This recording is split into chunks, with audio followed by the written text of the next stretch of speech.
Fazer oração para iniciarmos. Bendito Deus, Senhor, santo, puro, perfeito, louvado seja o Senhor. Muito obrigado, Senhor, por esta oportunidade de estar na Tua casa, nesse santo dia. Quero pedir que o Senhor nos abençoe nesse momento que vamos estudar e buscar conhecer mais ao Senhor e o que o Senhor requer de nós na Sua lei. Nos abençoa, Senhor. Abre nossas mentes. Quero pedir que o Senhor nos ajude nos preparando, nos limpando a nossa mente de todos esses pensamentos que ficam voando como pássaros para atrapalhar esse momento, tirar a nossa atenção, dedicação, nosso interesse na palavra do Senhor. Em nome de Jesus é que nós oramos. Amém. Vamos abrir a palavra do Senhor em Romanos, capítulo de número 5. Vou fazer um estudo sobre o capítulo 18 da nossa Confissão de Fé de Westminster, que se chama Da Segurança da Salvação. Diz assim a palavra do Senhor. Versos de número 1 ao 11. Justificados, pois, mediante a fé, temos paz com Deus por meio de nosso Senhor Jesus Cristo, por intermédio de quem obtivemos igualmente acesso, pela fé, a esta graça na qual estamos firmes. E gloriarmos-nos na esperança da glória de Deus. Não somente isso, mas também nos gloriamos nas próprias tribulações, sabendo que a tribulação produz perseverança, a perseverança experiência, experiência esperança. Ora, a esperança não confunde, porque o amor de Deus é derramado em nosso coração pelo Espírito Santo que nos foi outorgado. Porque Cristo, quando nós ainda éramos fracos, morreu a seu tempo pelos ímpios. Dificilmente alguém morreria por um justo, pois poderá ser que pelo bom alguém se anime a morrer. Mas Deus prova o seu próprio amor para conosco, pelo fato de ter Cristo morrido por nós, sendo nós ainda pecadores. Logo, muito mais agora, sendo justificados pelo seu sangue, seremos por ele salvos da ira. Porque se nós, quando inimigos, fomos reconciliados com Deus mediante a morte do seu Filho, muito mais, estando já reconciliados, seremos salvos pela sua vida. E não apenas isto, mas também nos gloriamos em Deus por nosso Senhor Jesus Cristo, por intermédio de quem recebemos agora a reconciliação. Amém. Por que eu li esse trecho? Já que vou fazer um estudo na confissão. Expondo esta porção das Escrituras, foi que eu me deparei. Esta porção, verso 1 ao 11, ela está dividida da seguinte forma. São os frutos, benefícios da justificação. Capítulo anterior, nós vimos que a fé, o apóstolo Paulo fala da fé, da justificação por fé. Fala um pouco de justificação. E agora, ele vai falar de uma forma mais aprofundada sobre a justificação, falando dos benefícios da justificação. Então, ela está dividida, esta porção aqui, não vou falar de todo o capítulo. Essa porção está dividida em, primeiro ponto maior, que é paz com Deus, e então acesso a Deus por esta paz com Deus, benefício da justificação, esperança da glória de Deus. Nesse ponto, esperança da glória de Deus, está dividido. Não consegui pregar em uma pregação só, apenas esperança da glória de Deus. Vejam por quê. Porque ela está dividida em, primeiro, a esperança não desaponta. E então, motivos por que não desaponta. A esperança é sustentada. É sustentada, ainda está, não desaponta. Segundo, a esperança é garantida pelo amor de Deus. Já começa aqui o assunto de segurança. Então vejam que esta porção está permeada, está toda encharcada deste assunto de certeza, de segurança da salvação. Veja lá, isso aqui é só uma pitada, um ganchozinho para a próxima, que é gigantesco. Veja, a esperança é garantida pelo amor de Deus. Terceiro, a esperança é o resultado infalível de ser salvo da ira. Aí, isso daí, no primeiro ponto que falamos, certo? No primeiro que paz com Deus e esperança da glória. Agora, vejam, esperança da glória. Desculpa aqui o esboço. Pequeno assim a gente fica meio atrapalhado, né? Então, pronto. Aí veja, acabamos de falar que ela é garantida, né? Não desaponta, sustentada. Ela é sustentada pelo amor de Deus. Aí, próximo ponto, a esperança é garantida pelo amor de Deus. Então, nesse ponto aqui, que é o ponto que está aqui sendo tratado especificamente os versos, veja aqui, depois da toda a perseverança, experiência, esperança. Ora, a esperança não confunde, porque o amor de Deus é derramado em nosso coração pelo Espírito Santo que nos foi outorgado. Ponto. Aqui para um entendimento, certo? O Espírito Santo foi derramado para ser o lastro, para sustentar a pessoa, para ela ter esperança, da glória. Agora, verso 6, passa para um outro, mesmo assunto de esperança, mas veja agora que está tratando exatamente a esperança é garantida pelo amor de Deus. Você pode sim ter esperança porque é garantia sua. Deus lhe disse, tenha esperança, lhe deu motivos, e agora está dizendo, olha, você tem que se lançar para essa busca de esperança, de ter a esperança, porque ela é garantida. Aí, eu precisei recorrer o que a teologia tem para me oferecer sobre garantia. Como é essa garantia? O que é isso? Como é que Deus garante alguma coisa para a pessoa? Então, foi que eu fui estudar o capítulo 18 da Confissão de Fé, que fala sobre isso. Então, eu estou dando aqui essa introdução para mostrar a vocês a importância, necessidade de se entender, se conhecer sobre a segurança da salvação, a certeza de salvação. E quando a gente entrar no estudo, é que vocês vão ver a divisão, que não é só que é importante, não. É ordem de Deus para se buscar a segurança, a certeza de salvação. Então, diante disso, a gente vê que, porque Cristo, quando nós ainda éramos fracos, morreu a seu tempo pelos ímpios. Dificilmente alguém morreria por um justo. Poderá ser que pelo bom alguém se anime a morrer, mas Deus prova o seu próprio amor para conosco pelo fato de ter Cristo morrido por nós. Ainda mais agora, sendo justificados pelo seu sangue, seremos salvos da ira. Veja que a forma de falar, uma forma que traz segurança e transmite segurança. Então veja, capítulo 18 da nossa Confissão de Fé, que inclusive este capítulo tem nele esse texto de Romanos capítulo 5. Então vamos lá.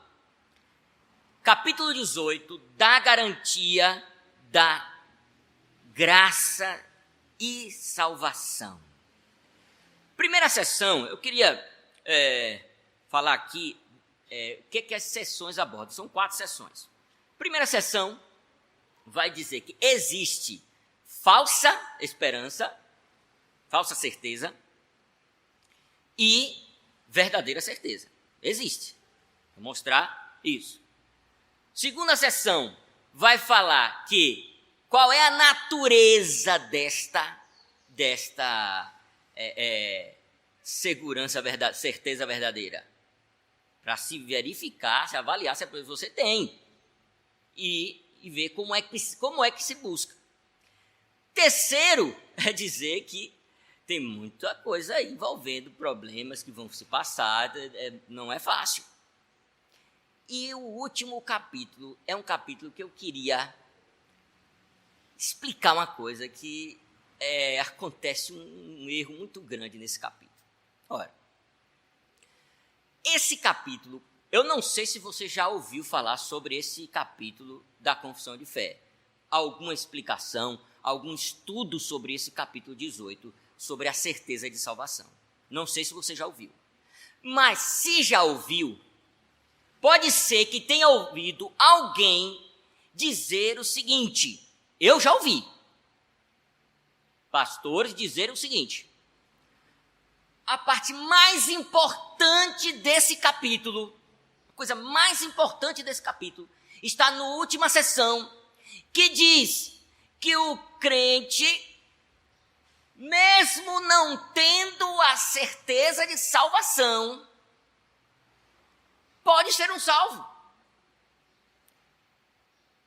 Isso é o que a pessoa fala, abre aspas e fecha aspas, exatamente assim. Pode ser um salvo. Vou pegar essa fala aqui, colocar assim do lado e vou explicar ela. O capítulo diz isso? Diz. Você concorda com isso? Claro, integralmente. E por que está achando ruim? É pelo jeitinho de falar. O ruim é o jeitinho de falar. Primeiro, isso não é a coisa mais importante do capítulo. Por que está na seção 4? A última seção. Isso não é a coisa mais importante do capítulo.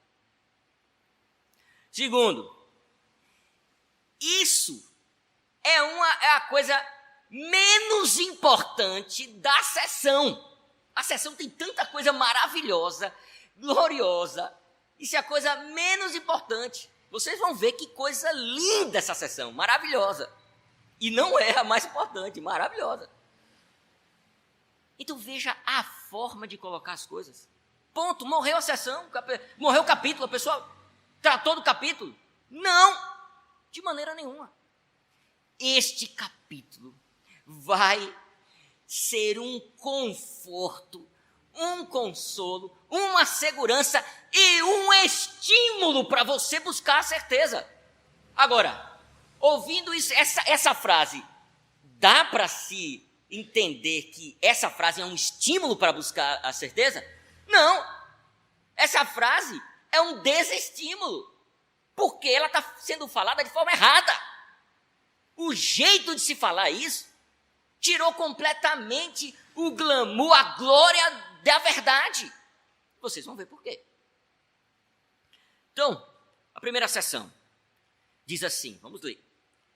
Embora os hipócritas e outros homens não regenerados possam se enganar em vão com falsas esperanças e presunções carnais de estar no favor de Deus e no estado de salvação, cuja esperança perecerá, essa esperança falsa, ainda assim, aqueles que verdadeiramente creem no Senhor Jesus e o amam com sinceridade, esforçando-se por andar em boa consciência diante dele, podem, nesta vida, ter certeza de que estão em estado de graça. Existe a verdadeira certeza e segurança de salvação.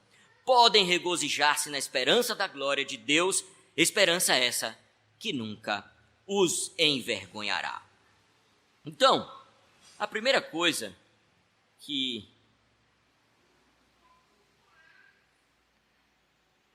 eu quero falar aqui é o seguinte. Infelizmente, gente, infelizmente mesmo, nossa igreja, não falo nem só a igreja presbiteriana não, se você olhar a igreja como um todo, a cristandade, não há indícios disso. E aqui eu quero lembrar aqui o que Joel Bick fala no livro dele de Espiritualidade Puritano Reformada, sobre isso, que ele diz o seguinte: existem alguns pontos que mostram a ausência de certeza na igreja. Igreja como um todo. Primeiro ponto: não existe indícios desta certeza. Porque nós vamos ver aqui como é que essa certeza é. Porque não adianta você dizer, eu tenho certeza da salvação. Olha, isso é uma coisa que impulsiona o crente a dizer que tem certeza da salvação. Pelo seguinte, é feio dizer que não tem. É feio dizer que não tem. Então a pessoa normalmente diz que tem. Quem não tem, quem diz que não tem certeza, é porque a vida está ruim mesmo. Aí está muito ruim mesmo. Aí diz, olha, eu não sou tão hipócrita assim, sabe? Então eu vou dizer lá que, eu vou dizer para a pessoa que eu não tenho certeza não. Mas continua tentando transmitir um ar de uma certa sinceridade. Então, eita.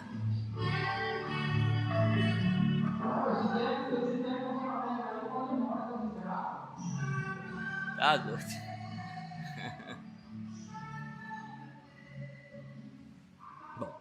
Então, tenta passar um arzinho de que há uma sinceridade, algo que é positivo na pessoa e tal, mas não está bem a coisa, é óbvio. E continua também numa situação ruim. Então veja, a nossa realidade é essa. Segunda coisa, existem características, indícios na igreja de coisas que são muito ruins. Por exemplo, você vê as pessoas reagindo na igreja a diversas coisas. Por exemplo, reagindo quando o pastor tenta ensinar uma doutrina, você percebe que há uma movimentação, uma coisa que não está sendo palatável, ou até alguma mudança, alguma coisa numa estrutura, porque ele está vendo que não é da palavra de Deus, não é próprio, é melhor para a doutrina, melhor para a vida da igreja, uma outra coisa, e vai tentando ensinar, e você vê um incômodo. Por quê? Sabe o que acontece? As pessoas não estão tendo os princípios elementares da conversão, que é morte. A pessoa tem que estar morta. E morto, por acaso, se mexe, se incomoda e faz alguma coisa? Não. Quando o pastor faz essas coisas na igreja, ele tem toda a autoridade da palavra de Deus, que em um dos evangelhos diz, Spurgeon, citando isso, Spurgeon diz assim, sempre me lembro que eu tenho que pegar esse texto e decorar, porque eu falo várias vezes ele. Spurgeon disse assim, citando uma passagem do evangelho: toda planta que meu pai não plantou será arrancada. Ele diz, é pelo ministro. É isso que o evangelho está dizendo. O ministro de Deus, o pastor, tem que arrancar a planta, a erva daninha que está nascendo, que o pai não plantou. Ora, ele está preparado para identificar essas plantas que não foram plantadas pelo pai. Aí na hora de arrancar, dói, a igreja se mexe e começa... Por quê? Porque está viva, não está morta. Não morreu a carne, o eu, não morreu com Cristo. Morrer com Ele. Aí o que é que ressuscita? É Cristo. O que Deus deu autoridade para o pastor de arrancar, tem que ser arrancada sem nenhum problema desse. Aí acontece tudo isso e você vê, está assim nas igrejas. Se vê que o interesse é um interesse em si mesmado, não é na vontade de Deus. O interesse é no que a pessoa tem como o que eu acho que é bom. Eu não entendo que seja bom, não mostra nem o livro, capítulo, versículo. Não mostra nada para dizer por que não gostou da mudança. Nada disso. Eu acho. Ah, mas isso. Aí vem com diversas outras coisas. Quer dizer, o que é que... Rapaz, já é o segundo, é diferente. O negócio aqui é... Então, vejam, o que é que está sendo evidenciado? Qual é o indício? De que não está bom, a igreja não está boa. Como é que quer ter certeza da salvação se a vida não está entregue, completamente entregue? Eu fico observando as letras dos corinhos. E eu fico falando por Deus emocionado, dizendo, meu Deus, por que não se está... Porque, olha, minha vida eu entrego em teu altar. Às vezes até se emociona quando canta. Mas não entrega nada. Não tem indício. A igreja não tem indício. Me desculpe, eu sinto muito ter que falar isso. Mas é assim. Não entrega. Muitos estão cansados. Por que os bancos estão vazios? Estão cansados de trabalhar tanto na semana. Entregou a vida para o trabalho. Entregou a vida para outra coisa, mas não para o Senhor. Aí quando chega aqui, um domingo no mês ou dois, canta com a maior emoção, com uma coisa. Como é que pode ter certeza numa igreja dessa? Eu estou falando aqui, estou dando um exemplo, falando aqui de bancos, mas isso é geral. É geral.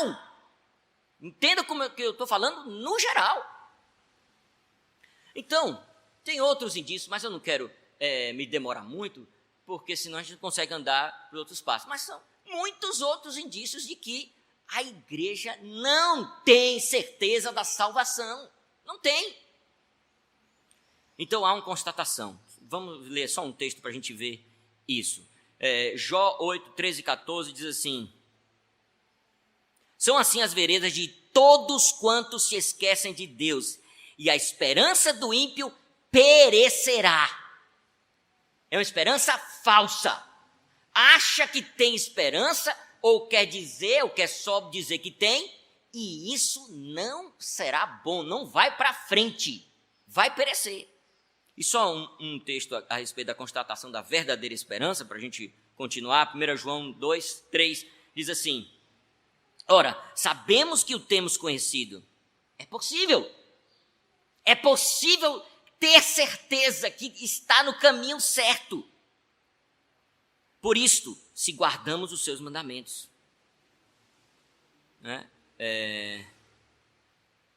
Eu queria ler só... Bom, vamos ver esse texto mesmo, né? Romanos 5, 2, como eu disse a você, está aqui na confissão. Por intermédio de quem obtivemos igualmente acesso pela fé a esta graça na qual estamos firmes, seguros. Agora, tem outros textos assim que falam de que tem que ter... Vocês vão ficar impressionados com a quantidade de textos que falam da necessidade e ordem para ter a certeza. Eu disse, gente, como é que eu não vejo isso? Como é que eu não vi isso? É assim, quando você estuda, quando eu comecei a estudar a certeza da salvação, foi que eu fiquei pasmo com isso. Eu não enxergava a quantidade de textos, de vezes que o Senhor ordena buscar essa certeza. Então, segunda sessão. Primeira sessão existe, é para ser buscada, e existe a falsa e existe a verdadeira. Né? Segunda sessão. Essa certeza não é uma conjectura simples e provável persuasão. Um pouquinho da de cima, como se fosse um gancho, né? Não é uma conjectura simples. Eu tenho certeza. Diga por que você tem. Eu acho. Não. Sinto muito. Não. Aí a pessoa tem outra que vai mais além.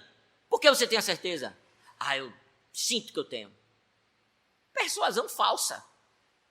Você pode ser persuadido falsamente, de diversas formas. Né? Vai comprar uma coisa, alguém lhe diz que, olha, custava tanto, custava R$500, Agora, na Black Friday, está 250, metade do preço. Ele mentiu para você. Você foi persuadido que comprou por um valor muito bom que nada. Era 250 mesmo. Falsa persuasão. Né? Baseada em uma esperança falível. A falsa persuasão vai lhe dar uma esperança que você vai achar que tem. Fica ali para você ficar só enganado. Agora, como a palavra de Deus é fantástica, é maravilhosa, você tem como identificar se é falsa para cair fora.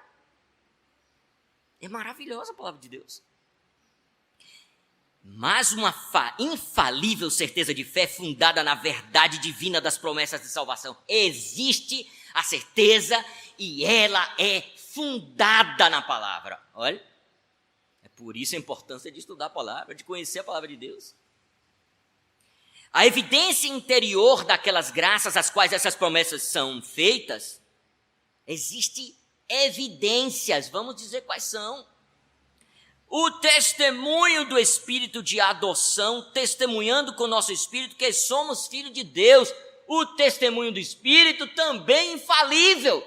Você consegue ter, sim, a certeza sendo comunicado a você de uma forma muito mais concreta do que os seus sentidos podem entender, que está ligado à palavra de Deus e à comunicação do Espírito Santo com o seu espírito.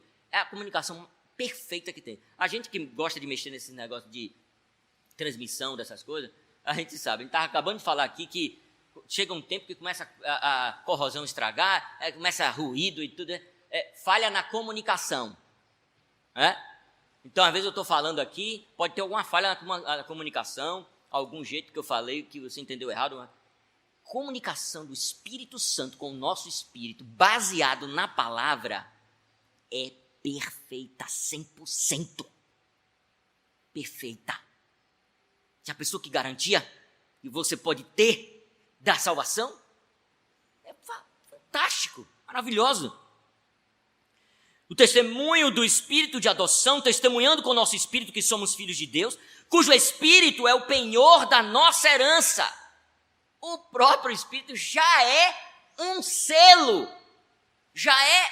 Olha, isso é uma coisa, dá até vontade de falar sobre isso, mas não vou falar. Só vou dar só uma palhinha para vocês, que é o seguinte. O Espírito Santo que a gente tem assim, uma coisa que levamos de tal forma que... O Espírito Santo você tem uma herança que vai receber de 4 milhões. O Espírito Santo é 250 mil para você de garantia. Ele é menos? Não. É assim que Deus quis. E tem uma série de outras coisas. Mas quando você recebe, é como se você assinasse um dispositivo legal divino.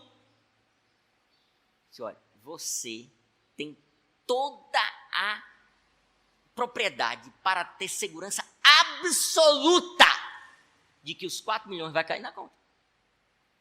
Vai cair. É só morrer e acordar no céu que você vai ver.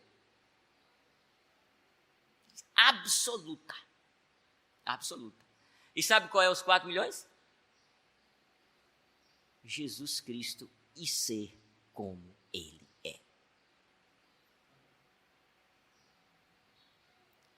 Perfeitamente. Nós estamos tendo apenas parte disso. Eu já falando uma coisa que não era para falar. Isso aqui é sobre o selo do Espírito Santo. Em outra oportunidade aí, a gente pode tratar de falar sobre isso. É fantástico, uma coisa maravilhosa. É importante que, inclusive, tem a despertar os crentes sobre o tamanho de sua fé. Porque você já tem uma garantia que é menos do que o que você vai receber no céu. Já é menos. E esse menos se torna menos ainda quando sua fé é menor. Tem tamanhos de fé e é mais uma coisa que me dá um aborrecimento tão grande na igreja quando a gente vê dizer assim, olha, se você tiver a fé tamanho de um grão de mostarda, pronto, você...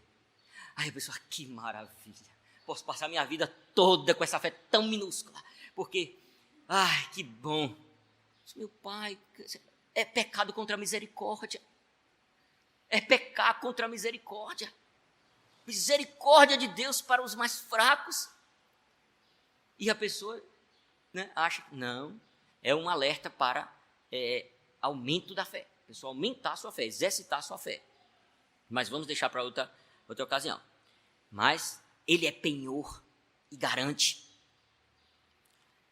pelo qual somos selados até o dia da redenção.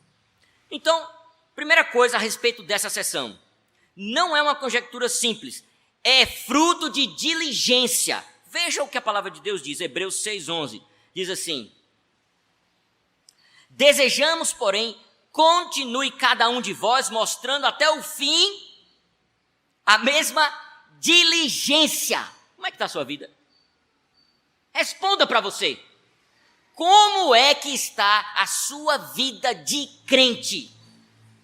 Você é diligente? Você tem assiduidade na casa do Senhor? Você tem os trabalhos na casa do Senhor, prestigia esses trabalhos? Você tem tido essa diligência de chegar nos trabalhos, prestigiar, se apresentar? Quem pode fazer uma coisa? Eu! Quem pode emprestar a casa para fazer alguma coisa, carro, ir não sei aonde, pegar não sei o que? Eu! Você tem diligência nas coisas do Senhor, na casa do Senhor, e em todas as outras coisas, na vida para a santidade. Nós vamos ver. Só um texto, Hebreus 6:11. A gente acabou de ver isso aí. Diligência, continuar. Segundo, é uma exortação de Deus. Veja, Hebreus 3:6. Isso aqui eu quero ler mais alguns textos. Cristo, porém, como filho em sua casa, a qual casa somos nós, se guardarmos firme. Olha o que o texto diz. Quer dizer, olha, o que é isso? O que é guardar firme? Não é mole, não é dubiamente, não é claudicante, não é incerto, não é inseguro, não é nada disso, é o contrário de tudo isso. Você pode, sinceramente, diante de Deus, que vê todas as coisas e o seu coração, mínimo movimento do seu coração, portanto, você sabe o que você faz. Você pode dizer que você guarda firme.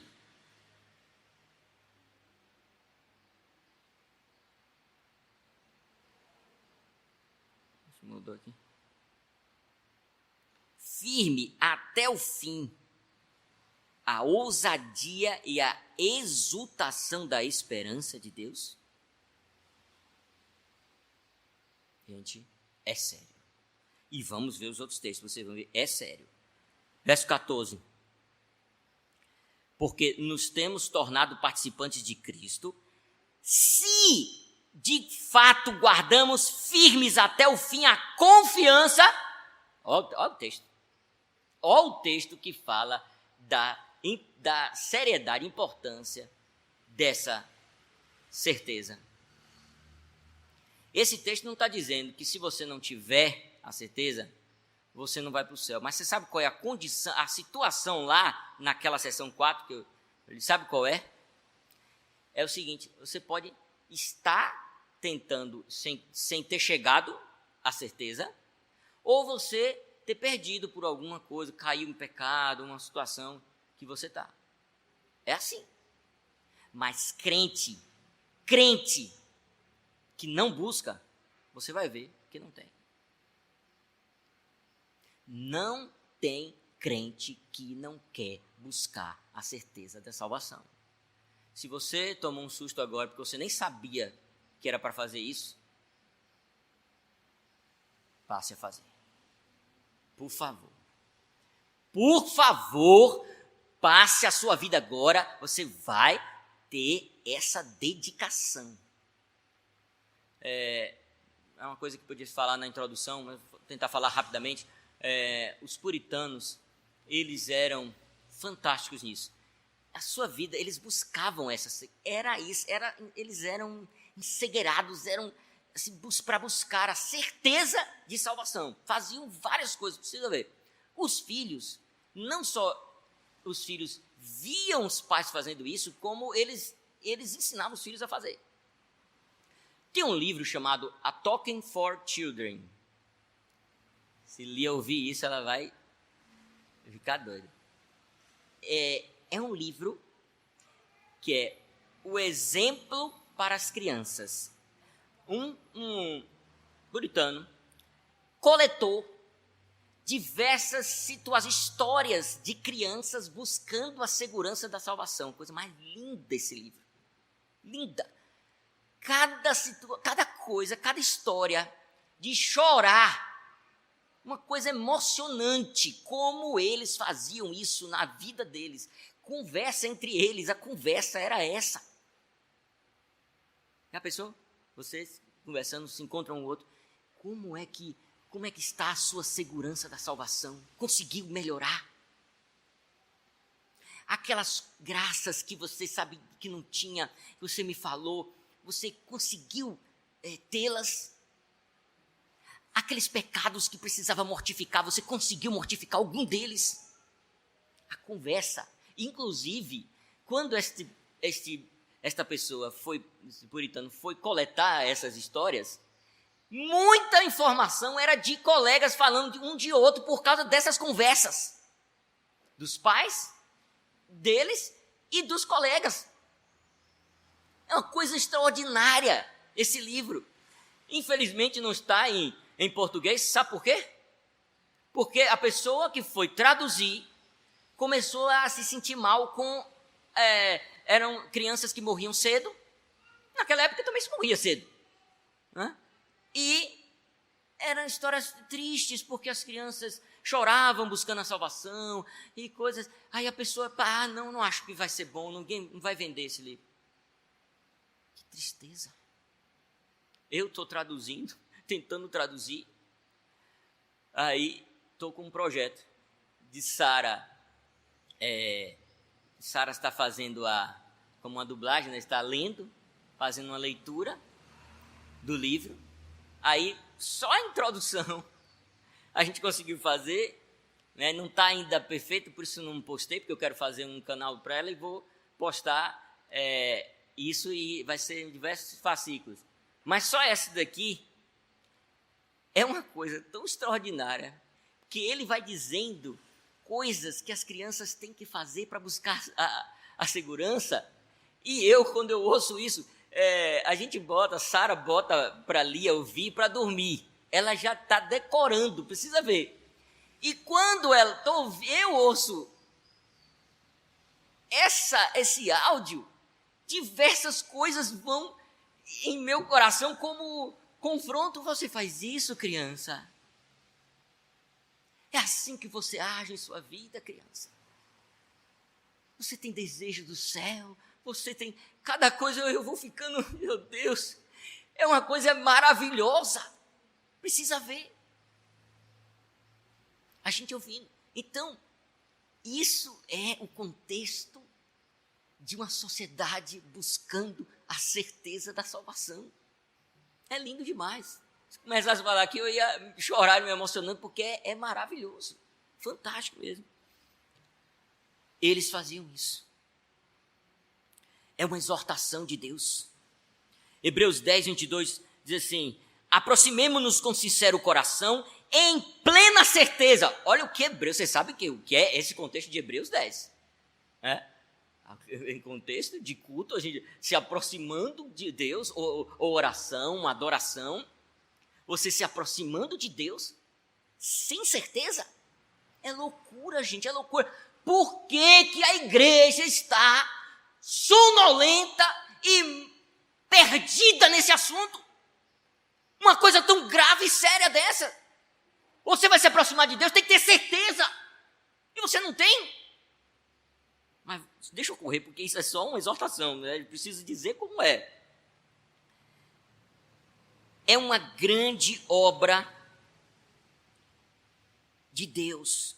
Não é coisa pequena. Veja. Colossenses 2:2 diz assim, vou ler do 1. Gostaria, pois, que soubesses quão grande luta venho mantendo por vós. Ó, você já pode perceber daí, o apóstolo Paulo falando.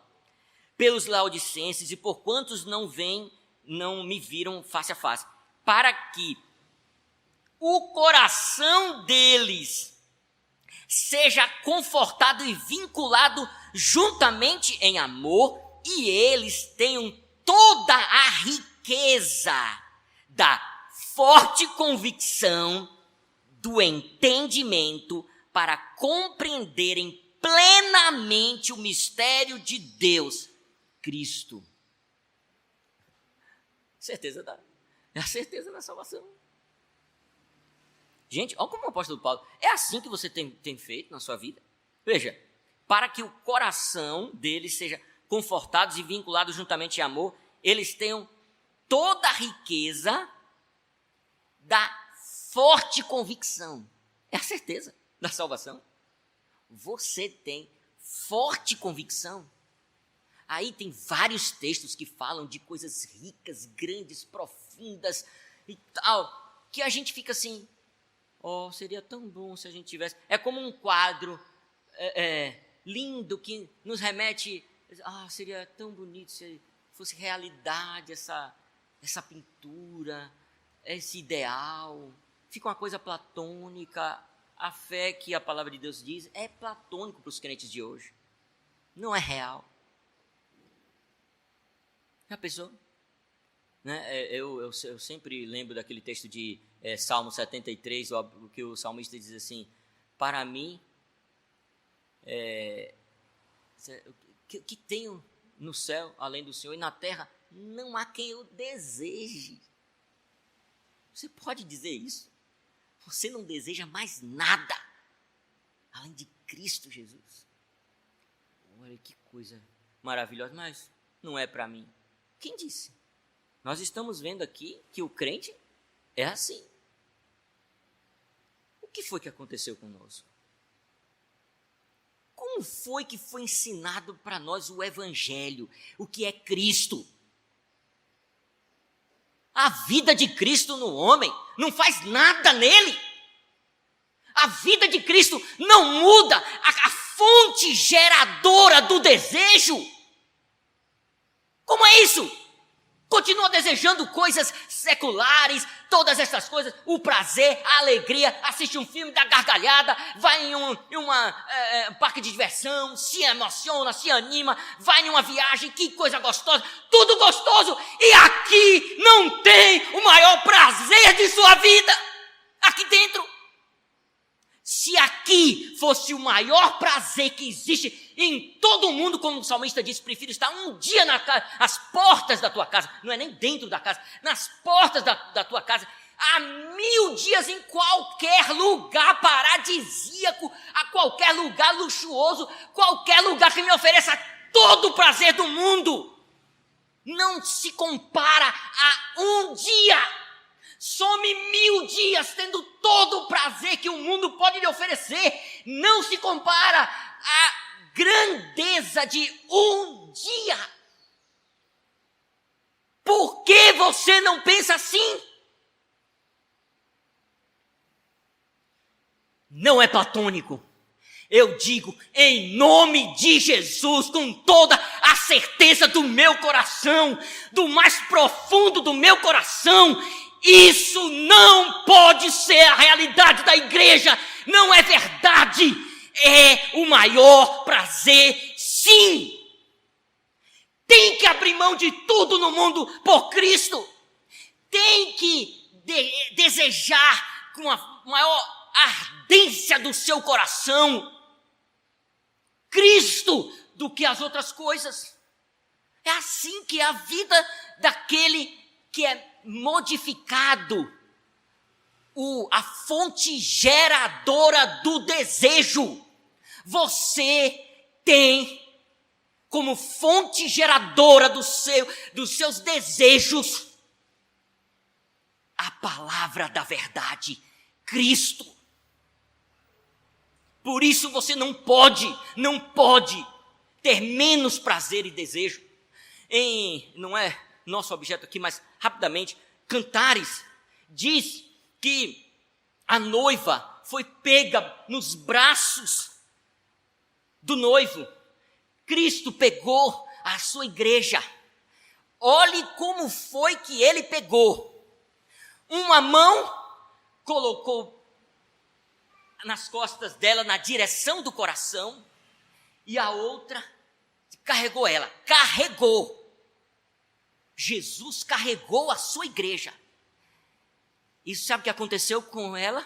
Isso é texto da Bíblia, Cantares. Ela desfaleceu. Ela ia morrendo de amores. O prazer que Cristo dá quando carrega a sua igreja mata ela. Você sabia disso? Mas você sabe o que a mão por trás, na direção do coração, fazia? Ela mantinha a igreja viva. Ela morreria pelo prazer de Cristo, mas não morre porque Ele está com a mão no seu coração, lhe segurando, lhe sustentando a vida, para que o seu próprio amor e desejo não a matasse. Está vendo que não tem como ser crente sem o desejo de Cristo, sem desejar ardentemente Cristo.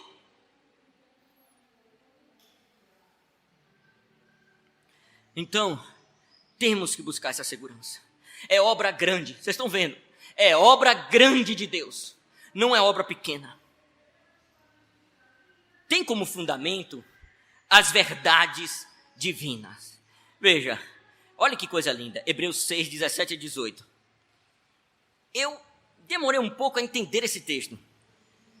Por isso, Deus, quando quis mostrar mais firmemente aos herdeiros da promessa a imutabilidade do seu propósito, se interpôs com juramento, para que, mediante duas coisas imutáveis, nas quais é impossível que Deus minta, forte alento tenhamos nós.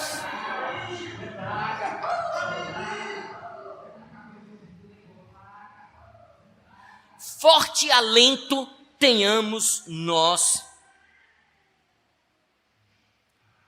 que já corremos para o refúgio a fim de lançar mão da esperança proposta. Então, duas coisas imutáveis. Deus se interpôs com juramento para que isso ficasse seguro para você. Olha que coisa.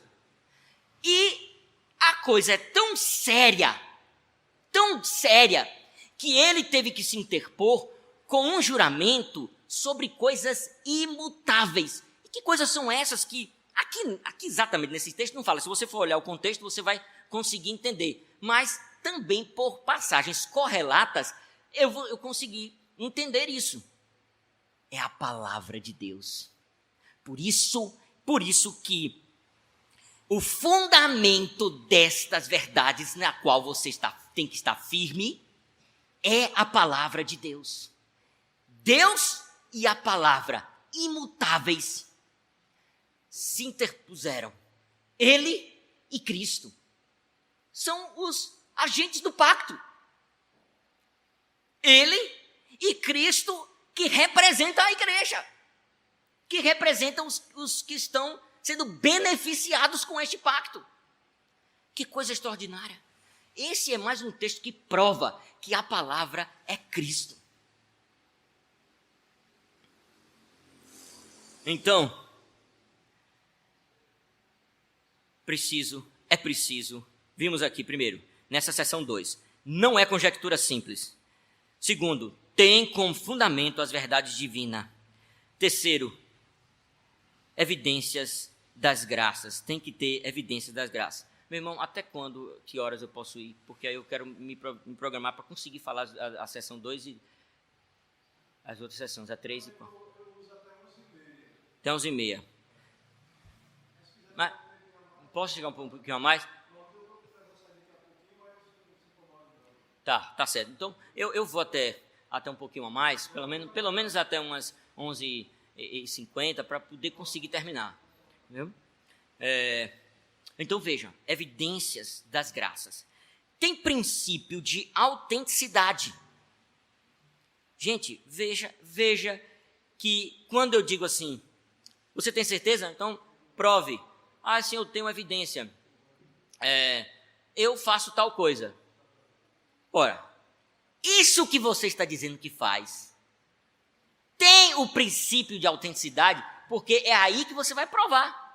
Sabe, é aquela coisa, você vai comprar alguma coisa e a pessoa diz, é o verdadeiro. Se você já pesquisou, você tem princípios de autenticidade para ver se é o verdadeiro. Você tem. Se você não tiver, você vai ser enganado. Você vai ser enganado. Mas se você tiver, olha, eu conheço o verdadeiro, esse não é o verdadeiro. Por isso, por aqui, não é o verdadeiro. Não, esse daí eu não quero, nem adianta que eu não quero.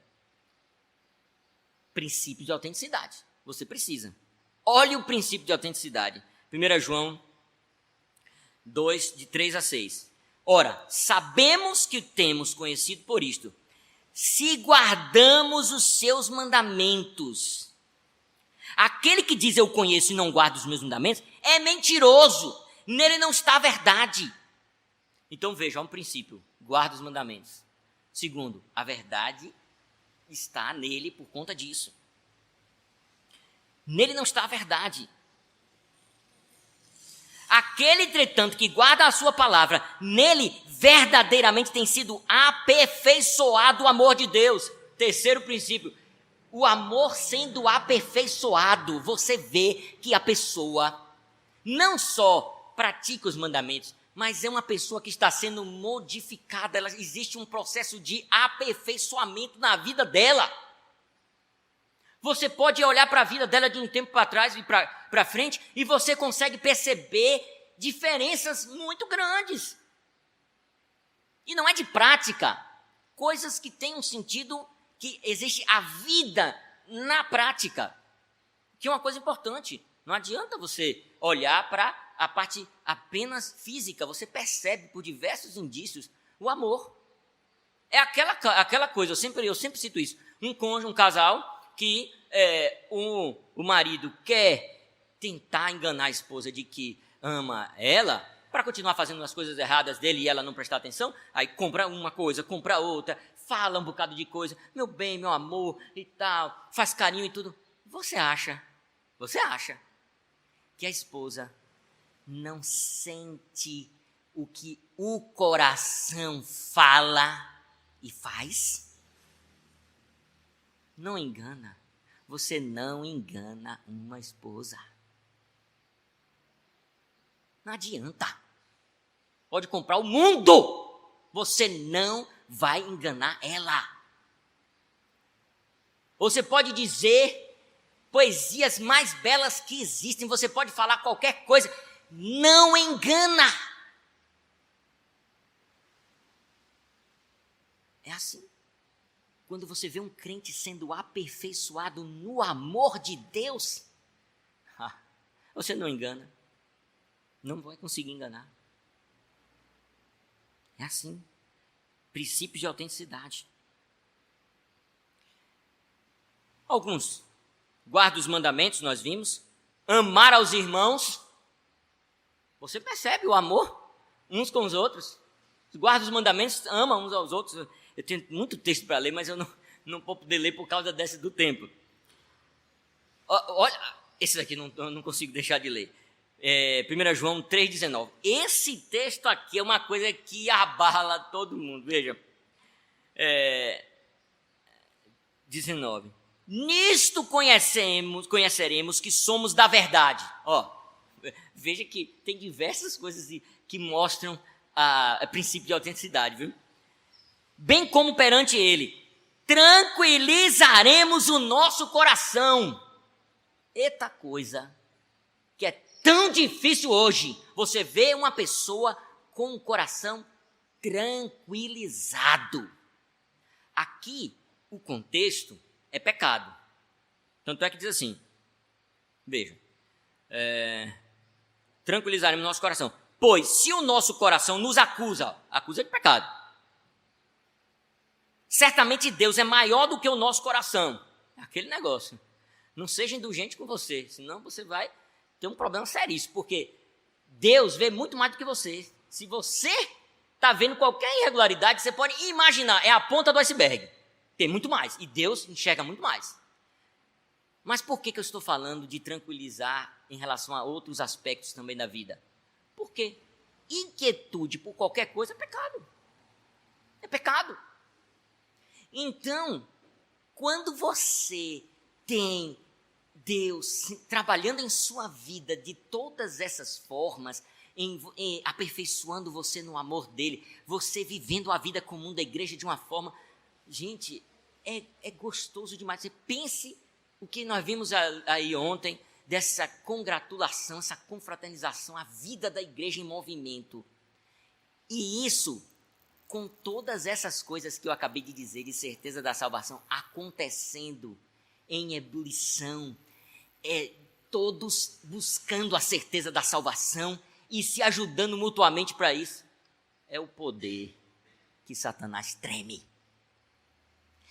É isso que Satanás não quer imaginar. Nem imaginar. A igreja como está para ele está uma maravilha.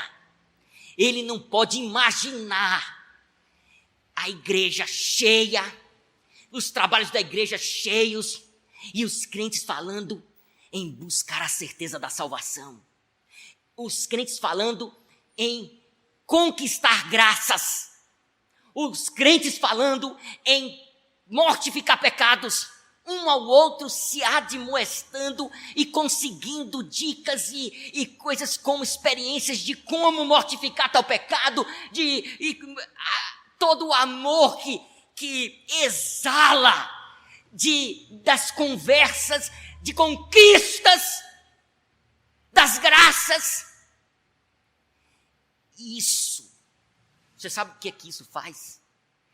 É como se fosse um aspirador divino que tira a alma, a essência, a vida do inferno, de Satanás. Não pode dizer inferno, porque inferno é de Deus. De Satanás e todos as hostes infernais, eles ficam loucos. É como se fosse uma ameaça de morte para eles. E você vai ver a igreja, aí você vai ver a igreja ser perseguida, e aí você vai ver ter ameaça de morte. Você vai ver. Indício de que a igreja está bem. Satanás louco de raiva. As hostes infernais, as hostes de Satanás, os demônios, solta a todo vapor. Vai para lá, vai para cá, vai você, tem que mais tantos para lá.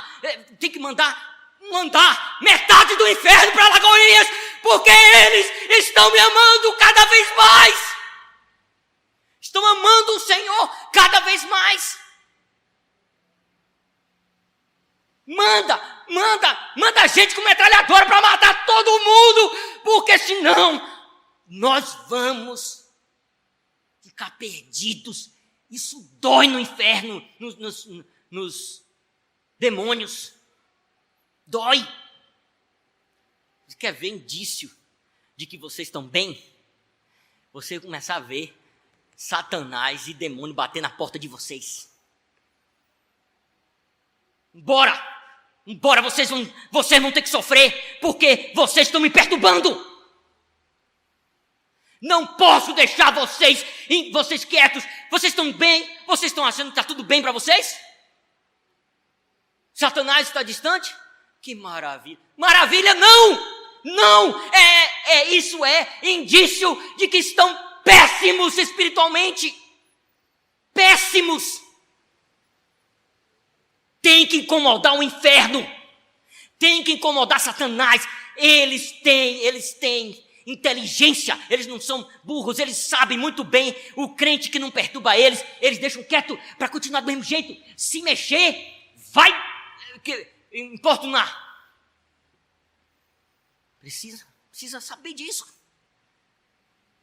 Nós temos que ter outra coisa que é indício do crente que busca a certeza da salvação. Ele sabe que vai enfrentar Satanás. E é uma coisa que ajuda ele a identificar se ele está bem. Satanás não bateu na sua porta ainda? Meu irmão, você está chorando quando você se ajoelha? Começa a chorar.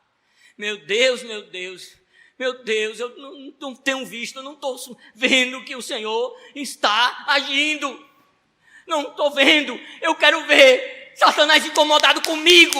Eu quero ser aquela peça do Senhor que bate na porta dele, dizendo, mostrando a ele, eu amo o Senhor.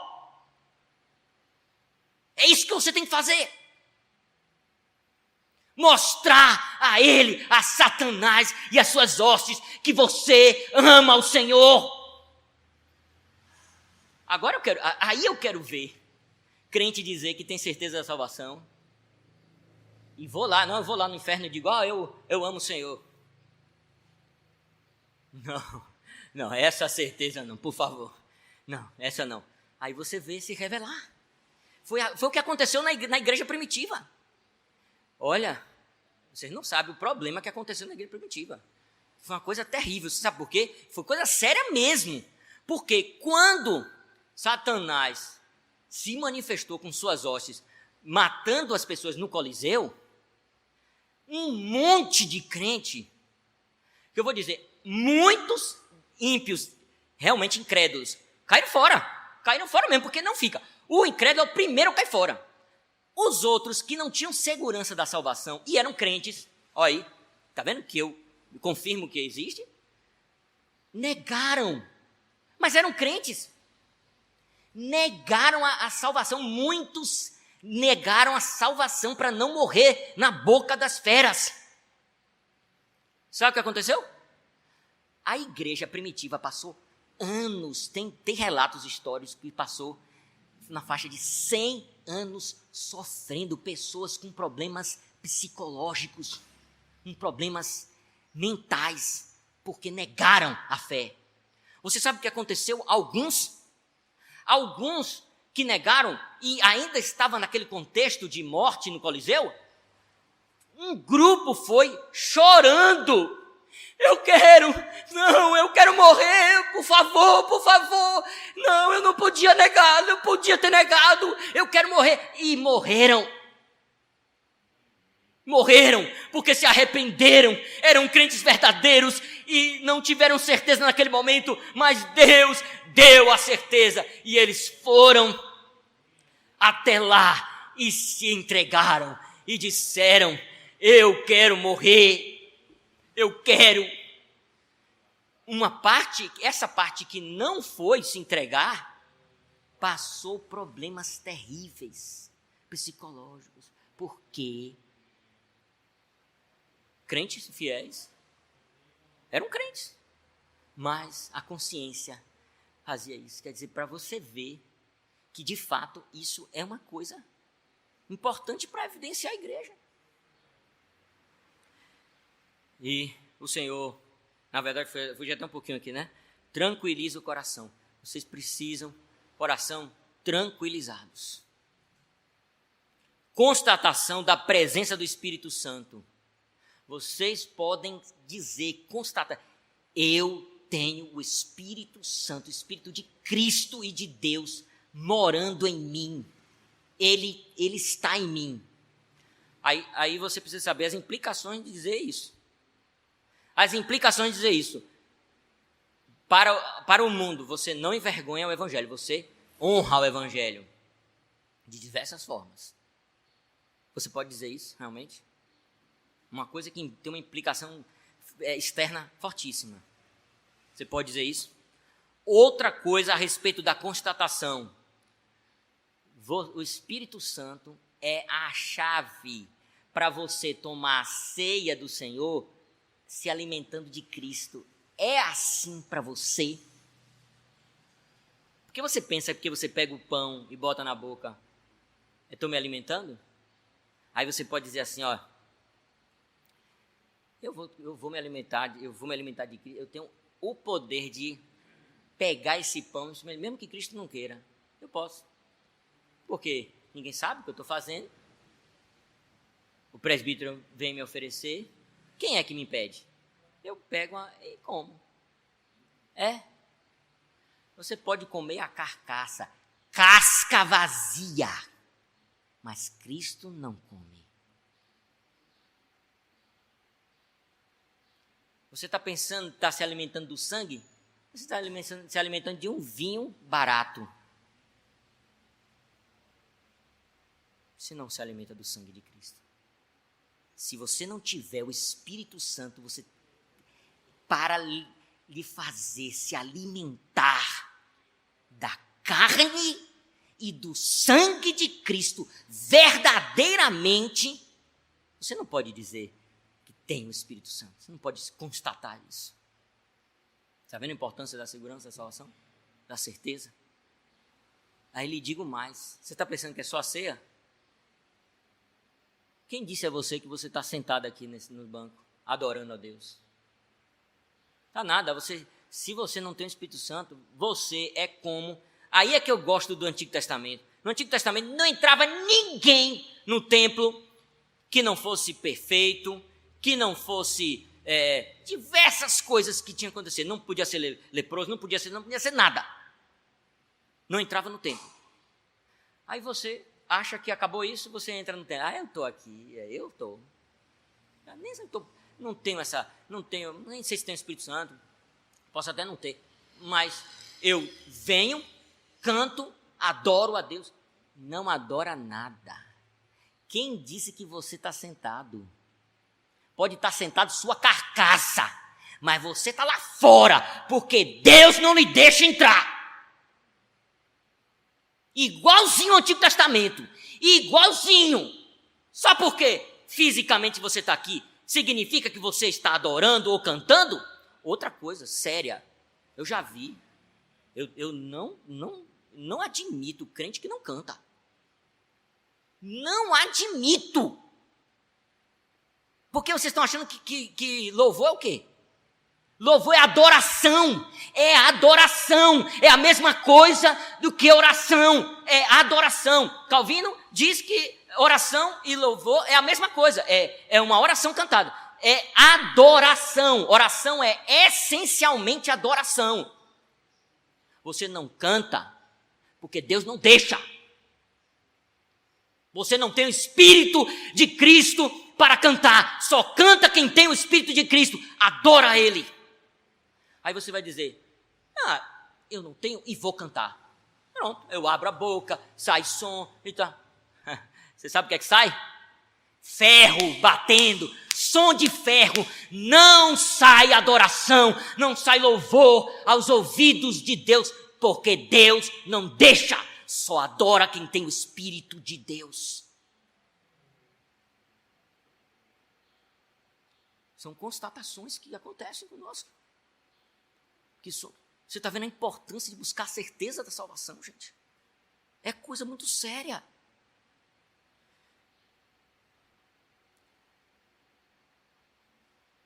Conhecimento do Senhor. Você tem que conhecer o Senhor. Buscar conhecer o Senhor. Eu tenho percebido pessoas aí fazendo muita confusão nas coisas. Muita confusão.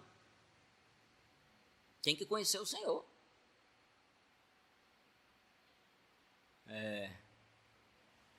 Por exemplo, um conhecimento, por exemplo, da Trindade importantíssimo. Não pode louvar a Trindade. Não pode ter cântico que louve o Espírito Santo. Não é? Você pode, você louva o Senhor, Deus, segunda pessoa da Trindade, mas o Espírito Santo não pode. Por quê? É um princípio teológico. O Espírito aponta. O Espírito, qual é o papel do Espírito Santo? Isso é conhecer o Senhor. Qual é o papel do Espírito Santo? Apontar para para Cristo, evidencia Cristo. Ele é o Espírito de Cristo. Então, ele faz as vezes de Cristo. Você tem Cristo, você não tem a pessoa de Cristo. Aí você pode dizer, eu tenho um Cristo no meu coração. Por quê? O papel do Espírito Santo. Ele aponta. Veja a importância destas coisas, conhecer o Senhor. Como é que você pode ter certeza de uma coisa que você não conhece? Então, é um outro assunto, né, para você desenvolver mais, mas tem diversas outras coisas que a gente vai errar se não conhecer. Vai errar. Uma vez uma pessoa me perguntou, mas Deus não tem mão? Mas a Bíblia fala tantas vezes disso, mão, braço de Deus. Por que Deus não tem mão? Está errando em não conhecer a pessoa, né? Deus Pai, Deus Trindade, né? Deus Pai é um ser que não tem corpo como os homens. Como é que Deus tem mão? Olhos. Então, essas coisas todas são coisas que são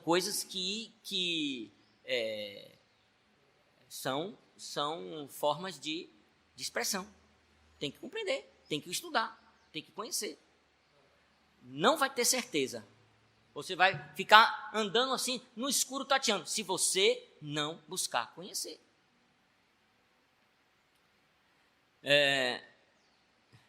Testemunho de vida. Crescimento na graça, testemunho de vida. Em terceiro lugar, deixa eu ver como é que está aqui, 39. Eu vou tentar ser mais rápido aqui. Esta certeza, terceira seção, esta certeza infalível não pertence à essência da fé, mas que um verdadeiro crente pode esperar muito e entrar em conflito com muitas dificuldades antes de ser participante dela. Olha, é uma das coisas que evidenciam você está buscando a certeza da salvação. Você vai ter problemas, muitos problemas. Ainda sendo capacitado pelo Espírito a saber as coisas que são dadas gratuitamente a ele de Deus, ele pode, sem revelação extraordinária, no uso correto dos meios ordinários, chegar até lá. Portanto, é o dever de cada um dar toda a diligência para tornar segura sua vocação e eleição, para que assim seu coração seja dilatado em paz e alegria no Espírito Santo, em amor e gratidão a Deus, em força e alegria nos deveres de obediência. Os frutos próprios dessa segurança, tão longe está de inclinar os homens à frouxidão. Então, diante disso, eu só quero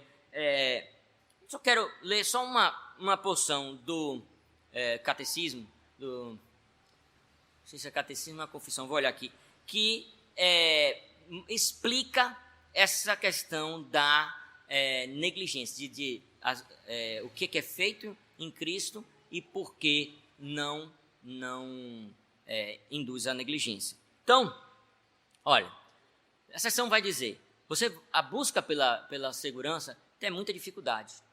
Você está tendo dificuldade na sua vida de crente? Isso é característico do crente. Nós estamos em campo de batalha. Como é que a gente está em campo de batalha, deitado numa rede amarrada a dois coqueiros e tomando água de coco com fresca e numa boa, nem preocupa se tem alguém por trás que vai fazer algum mal, alguma coisa, nada. Nem se o coco vai cair, quem dirá? É assim a sua vida? Ou você realmente tem ciência de que está num campo de batalha? Como é que você tem agido? É com muita dificuldade. O Senhor se agrada de ver o empenho do seu povo. O Senhor se agrada. Salmo 126, 5 diz que aquele que sai chorando voltará com os molhos, com a recompensa, a alegria. Diversos outros textos da Bíblia mostram isso. A humilhação e lágrima pelo pecado é evidência contundente de amor ao Senhor. Você tem se curvado, você tem orado a Deus pedindo, se arrependendo pelos seus pecados, com sincero arrependimento, tristeza no seu coração, pela realidade que você vive e pelo desejo de ser um crente melhor. Quando Deus vê isso, algo que mexe com ele. O próprio Jesus trilhou o caminho de busca para ser ouvido. Já pensou? O próprio Jesus.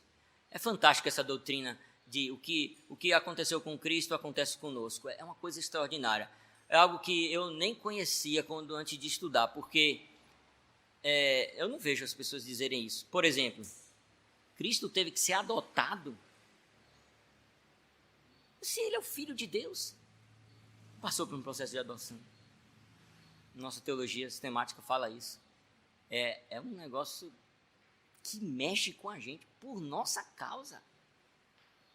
Se aconteceu alguma coisa com você que não aconteceu com Cristo, você não conseguiria. Não poderia acontecer. Para você ter ideia, até a culpa do pecado, que era pior do que isso, não tem. É melhor ser adotado do que ter culpa de pecado. É algo terrível. O que aconteceu com Cristo acontece com o crente. O texto que fala disso, que é maravilhoso, é 1 João 2, verso 8. O que é verdadeiro nele é verdadeiro em vós. Isso é uma coisa extraordinária. Então, você não pode olhar para Cristo e dizer assim: ele é Deus. Eu não. Você está destruindo a obra de salvação. Porque a brilhante obra de salvação teve essa característica fantástica dele se reduzir a um verdadeiro homem. Verdadeiro homem. Ele não passou pelas tentações no deserto com Satanás, com a força divina, da natureza divina. Não. Ele passou como você, um verdadeiro homem. Mas um homem que realmente não podia pecar. Porque a natureza era humana. Para que você saiba, você pode sim vencer as tentações. Então, você não pode olhar para... Olha, vamos ler o texto para você ver. Hebreus 5, 7. Ele, Jesus, nos dias de sua carne, tendo oferecido com forte clamor e lágrimas, orações e súplicas a quem o podia livrar da morte, e tendo sido ouvido por causa da sua piedade. Quer dizer, olhe a situação de Cristo. O dia da sua carne, todos os dias que ele viveu aqui na terra, ele fez fortes súplicas a Deus. Ele orou ao Senhor, ele buscou do Senhor, ele buscou ao Senhor. E você tem que olhar para Cristo para fazer o que ele fez. Na Bíblia, vários textos dizem: sede santos, como Cristo é santo. Aí, a tradução mudou para por que ele é santo. Por quê? Porque aí você pode fazer isso de qualquer jeito. Meio avacalhado, faça. O texto permite que você faça. Mentira. O texto está lhe dizendo: seja santo como ele é santo. Você tem que olhar para ele e dizer: eu vou fazer assim. E faça. Aí você vai conseguir? Pode não conseguir. Não tem problema nenhum. Só não tire da sua cabeça que você vai ter que colocar todo o seu empenho, toda a sua força, todos os dias da sua vida para ser santo como ele é santo. É assim. Naturalmente. Porque você tem um novo homem. Você não vai fazer isso. Eu vou me forçar. Tá difícil. Não, é natural. É natural. Usar os meios de graça pela assistência do Espírito Santo. Aí eu vou ter que passar, porque eu quero agora finalizar com quarta sessão.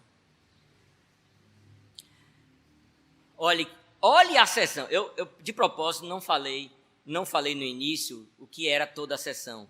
Agora vocês vão ver como é absurdo, como é um erro gravíssimo alguém falando do capítulo 18, não falar de nada, de nenhuma sessão, não falar de toda a sessão 4, destacar apenas esta frase que eu citei, a maravilha do capítulo 18, é que a pessoa pode ser salva, entrar no céu, sem a segurança, a certeza da salvação. Pronto. Vocês vão ver agora o absurdo que é isso.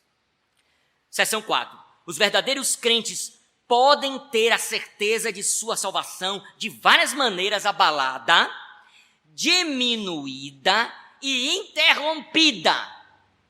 Só por aqui já se vê que a vida do crente é buscar a salvação. A certeza da salvação. Só por aqui. Já está dando para ver. Ela pode ser abalada, ela pode ser diminuída, ela pode ser temporariamente interrompida. Está vendo? Ou seja, você não pode esquecer a busca da certeza e viver com esta frase maldita. Eu posso aqui viver minha vida toda. Eu vou ficar assim, viu? Porque tenha paciência. O que tem aqui nesse capítulo é absurdo. Isso aqui não é para demônio, isso aqui não é para mim, não.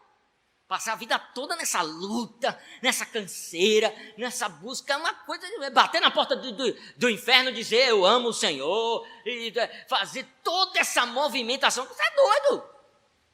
É doido, eu vou viver minha vidinha de crente. Então dizem que é medíocre? Problema, eu vou continuar aqui numa boa. Eu vou para o céu assim, ó, me arrastando. Mas chego lá. Eu chego. Não tem problema nenhum. Isso é do inferno. Isso não saiu de outro lugar, não saiu do inferno. Você percebe que não está aqui isso. Porque isso é o que pegaram a frase e tentaram transmitir. É essa a ideia que a pessoa tem que transmitir. Tanto é que não fala nada sobre a busca, nada sobre buscar a certeza de salvação. Aí veja, como por negligência em preservá-la, olhe quais são as situações que ela se interrompe, que acontece. Caindo em algum pecado especial que fere a consciência e entristece o espírito, por alguma tentação repentina ou veemente, por Deus retirando a luz de seu semblante, sofrendo até mesmo aqueles que temem, que ele ande nas trevas, não tenha luz, a pessoa acha isso, até se afastou, saiu da igreja.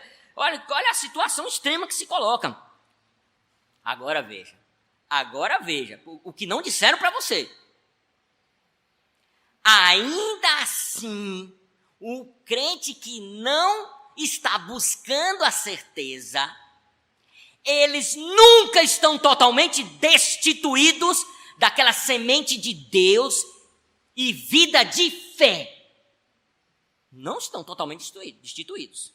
Aquele amor de Cristo e dos irmãos, aquela sinceridade de coração e consciência de dever, da qual, pela operação do Espírito, essa certeza pode ser reavivada no devido tempo e pela qual, nesse meio tempo, eles são amparados de total desespero. Gente, vocês estão percebendo que a situação de uma pessoa que não busca a certeza da salvação é de ter que ser amparado de desespero? Me diga se pode haver um crente numa boa, tranquilo, eu não tenho a certeza de salvação, e pelo capítulo 18 eu vou entrar no céu, não vou me esforçar. É assim que está aqui nesse capítulo 18? É assim que está aqui nessa seção 4? Não! E vocês vão ver os textos que os servos do Senhor que fizeram isso aqui, separaram. Primeira coisa, a graça de ter o próprio Cristo insistindo para a sua noiva, para este crente que não tem a certeza da salvação, continuar buscando e ter a segurança dela. Veja, o noivo vela pela noiva. Essa ideia de Cantares 5, 2-3, é o que nós vamos ver aqui. Um crente sem a certeza, precisando da assistência. Velar é o trabalho de Cristo para que você ou alguém que está sem certeza não pereça, não seja tragado por Satanás. Eu dormia, mas o meu coração velava. Eis a voz do meu amado que está batendo.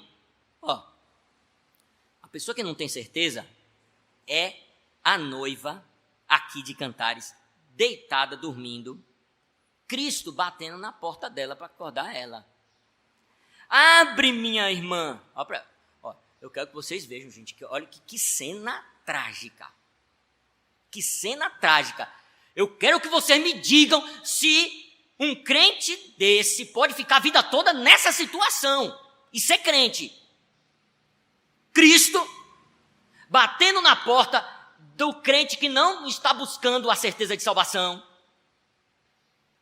Abre, minha querida, abre, minha irmã, pomba minha, imaculada minha, porque a minha cabeça está cheia de orvalho. Ele está trabalhando. Cabeça de orvalho significa que ele está em dores, trabalhando para que você busque a certeza da salvação, para que você acorde de sono de dolência. Minha irmã, minha querida, abre os meus cabelos das gotas da noite. Olhe a pessoa que não busca a certeza da salvação. Já despi a minha túnica. Jesus clamando para estar com a pessoa. E a pessoa responde: não. É bom uma coisa dessa, gente? Como é que pode achar que pode... Não, vamos viver a vida toda assim. Jesus clamando e a pessoa respondendo: não vou abrir não, já estou deitado. Hei de vesti-la outra vez? Para quê? Para abrir para Cristo? Eu vou vestir outra vez? Não vou não. Já lavei meus pés, vou sujar de novo? Perceba que a pessoa quer tranquilidade. Perceba que a pessoa não quer se sujar, a pessoa não quer nada, a pessoa quer ir assim, nessa situação. Não pode ser uma coisa boa, gente. Tem que acordar para essa realidade. Não pode ser uma coisa boa. Aí veja, 2 e 3, né? Aí verso 6. Abri ao meu amado, mas ele já tinha se retirado. Olha, desencontro, acontece. Aí você vai buscar, o amado dá um tempo, sai. Eu quero ver. Isso é estratégia dele. Vamos ver o que você vai fazer. Será que você é verdadeiro crente, mas você está precisando de despertar para buscar a certeza de salvação? Ele dá uma saída. Aí você vai, aí sim, já tinha se retirado, mas ela vai atrás. É assim a pessoa que não tem a certeza da salvação. Ela é despertada pelo Senhor e vai buscar a certeza da salvação. É assim. E tem diversos outros textos, mas eu estou tentando fazer aqui para terminar. Veja, o Senhor castiga quem está em indolência. Castiga. Salmo 51, 8, 12 e 14. Faze-me ouvir júbilo e alegria, para que exultem os ossos que esmagasse. A pessoa está em pecado, a pessoa está numa... toda essa negligência, indolência é pecado. Aqui a gente sabe, é um pecado de adultério. Mas isso é consequência de um resvalo de pé, de não ter segurança da salvação. Resvalou o pé. Quando resvala o pé, quando peca, desestabiliza tudo. Aí o crente tem que estar nessa situação de busca. Faze-me ouvir júbilos de alegria, para que exulte o pé que esmagaste. Restitui a alegria da salvação, tira a alegria de salvação. É a realidade do crente sem a certeza da salvação. Veja, gente, que não dá para ir numa boa até o céu, até entrar no céu assim. Não dá. Alegria da salvação. Sustenta-me com espírito voluntário. E 14. Livra-me dos crimes de sangue ao Senhor, Deus da minha salvação. E a minha língua exaltará a tua justiça. Então, vimos que Cristo está velando, está buscando. A vida de inseguro não é uma vida alheia à vida de Deus. Aqui são passos mostrando que é a realidade. Porque a pessoa pensa que pode ficar numa boa? Não. O crente claudicante, inseguro, ele não vive na prática de pecado. Não vive. Ele não pode ter a vida. Aí a pessoa saiu um pouco, realmente a pessoa saiu da igreja, está numa vida de pecado, ele vai voltar, porque não pode passar a vida toda. Uma coisa que eu não me conformo, a pessoa passou a vida toda em drogas, em baladas, em tudo isso, morre no enterro ali, um bocado de coisa. O Senhor é misericordioso, ele foi para o céu. Não foi nada! Não foi para o céu! Você está tirando então que o Senhor é o ladrão na cruz e não sei o quê. Olha, uma coisa eu vou lhe dizer em relação a isso. Você é obrigado a andar na luz da palavra de Deus. O que não está iluminado pela Bíblia, não sustente. Não sustente. Significa que quando eu for para o céu, encontrar uma pessoa que passou a vida toda em pecado, está lá no céu, eu vou achar ruim? De maneira nenhuma. É óbvio que não. Mas aqui, você é obrigado a andar pela luz da palavra de Deus. Só sustente o que ela ilumina. Se ela disser que não tem crente que vive em prática de pecado, pronto, você vai sustentar isso sua vida. Pode, no enterro, dizer para todos os parentes, foi para o inferno. É o que o Senhor nos dá para afirmarmos, como cristãos. Tenha essa segurança. Foi para o inferno. Aquele que não tem a segurança da salvação não pode passar a vida inteira. E nós estamos, infelizmente, a igreja está cheia de gente que vive em pecado. Vive uma vida de pecado. Não tem a fé desfalecida. Não pode, a pessoa que não demonstra nada que tem fé, a pessoa só vive pelo que vê. Não demonstra fé. Não descarrilha em blasfêmias. O Salmo 73, o salmista fala umas besteiras, mas ele diz num verso, lá verso 15, ele diz assim, se eu pensaria em falar tais palavras, já aí teria traído a geração de teus filhos. Ele chegou a um certo ponto de dizer, não posso passar daqui não. Não, peraí. Aí os crentes falam absurdos que chegam até a falar blasfêmias contra o Espírito Santo. E tem gente que ainda acredita, não, vamos orar, ele vai voltar nada. E esse daí não tem nem mais jeito. O claudicante não deve querer continuar nessa situação. Tentativas de buscar a segurança. E por último, eu quero dizer a você,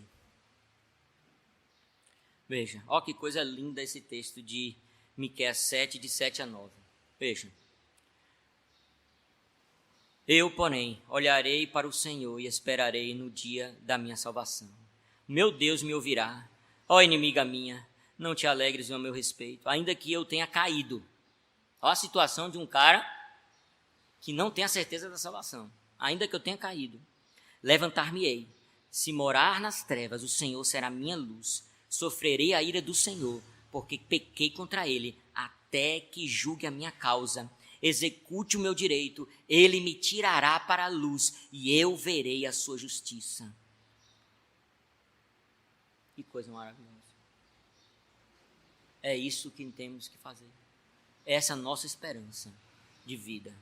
Que o Senhor nos abençoe. Desculpe o horário.